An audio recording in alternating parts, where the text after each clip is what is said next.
Hello everyone, cooks and ব্লগসের আজকের ভিডিওতে আপনাদের সবাইকে স্বাগত।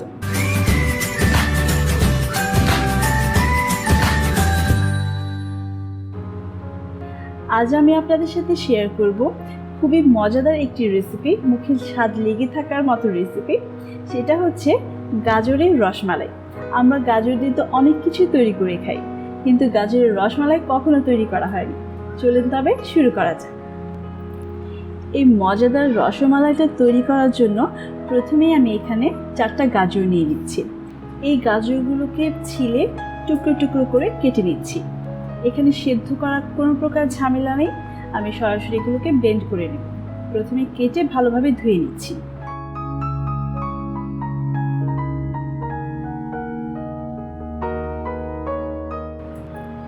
এখন আমি গাজরগুলো ব্লেন্ড করব। এখানে মেজারমেন্ট কাপে আমার 3 কাপ গাজর হয়েছে।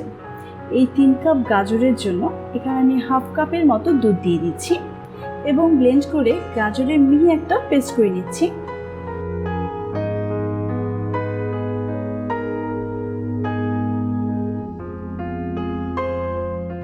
ব্লেন্ড করা হয়ে গেছে। এবার এই পেস্ট আমি একটা প্যানের মধ্যে নিয়ে নিচ্ছি। ব্লেন্ডারের মধ্যে গাজর লেগেছিল, এজন্য আমি হাফ কাপ দুধ দিয়ে সম্পূর্ণ গাজরটা নিয়ে নিচ্ছি। এই গাজরটা সেদ্ধ করে নেওয়ার জন্য আমি এখানে 1 কাপ দুধ ইউজ করব।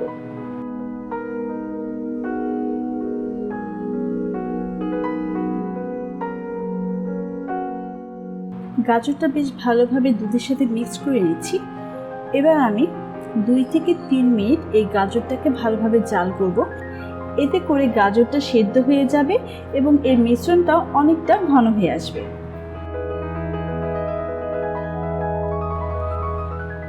এই পর্যায়ে আমি দিয়ে দিচ্ছি সুজি। এখানে আমি হাফ কাপের একটু বেশি সুজি নিয়েছি। এবার আমি এখানে অ্যাড করছি গুঁড়া দুধ। এখানে আমি 4 চামচ ভরে ভরে 2 চা চামচ গুঁড়া দুধ দিয়েছি। এবার গাজরের সাথে দুধ এবং সুজিটা বেশ ভালোভাবে মিক্স করতে হবে। আমি কিন্তু এখানে ভাজা সুজি দিইনি, এখানে আমি কাঁচা সুজিটা ইউজ করেছি।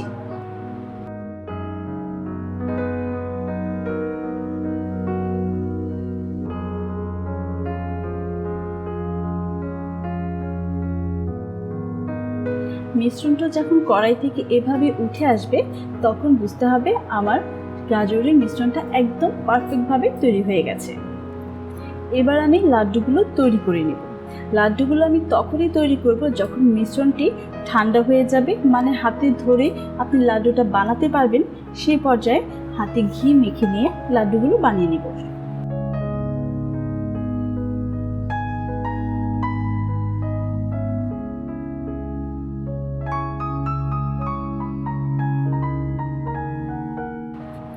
লাড্ডু বানানো শেষ।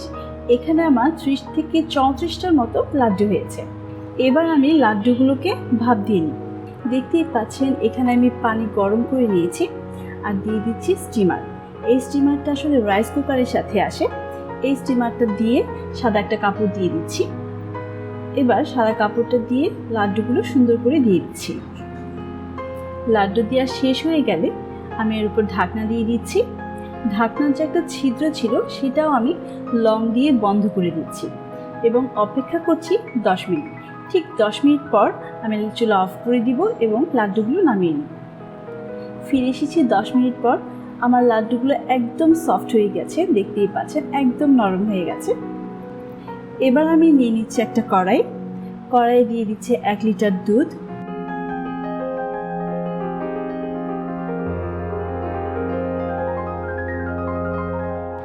দিয়ে দিচ্ছি হাফ কাপ চিনি। চিনিটা আপনাদের ইচ্ছে মতো, যদি একটু বেশি খেতে চান তাহলে 1 কাপ চিনি ইউজ করতে পারেন। আর দিয়ে দিচ্ছি কনডেন্স মিল্ক। এখানে আমি 3 চামচের মতো কনডেন্স মিল্ক দিয়েছি।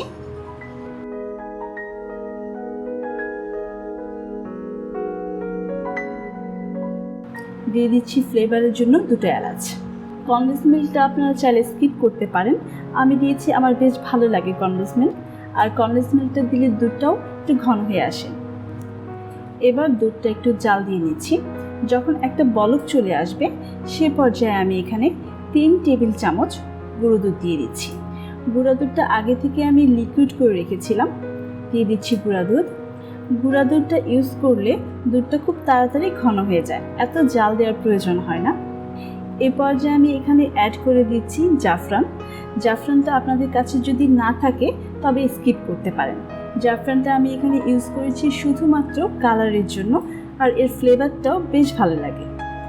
দুধটা যখন 2-3 মিনিট জাল করার পর ঘন হয়ে এসেছে, এ পর্যায়ে আমি দিয়ে দিচ্ছি আগে থেকে বানিয়ে রাখা গাজরের লাড্ডুগুলো দিয়ে ঢাকনা দেওয়ার কোনো প্রয়োজন নেই। এভাবে আমি জাল করব 8 থেকে 10 মিনিটের মতো। এবার নামানোর আগে দিয়ে দিচ্ছি বাদাম কুচি এবং হালকা হাতে একটু নেড়ে দিচ্ছি।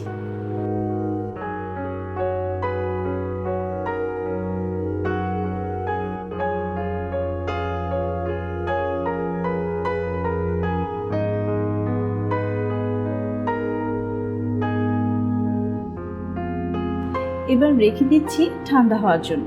আর মাশাআল্লাহ, কালারটা এত সুন্দর এসেছে মানে বলে বোঝাতে পারবো না, আর খেতেও হয়েছে অসাধারণ। আশা করি আজকের রেসিপি আপনাদের সবার কাছে ভালো লেগেছে। ভালো লাগলে লাইক, কমেন্ট ও শেয়ার করতেও ভুলবেন না, আর বাসায় একবার হলেও ট্রাই করবেন। আল্লাহ হাফেজ।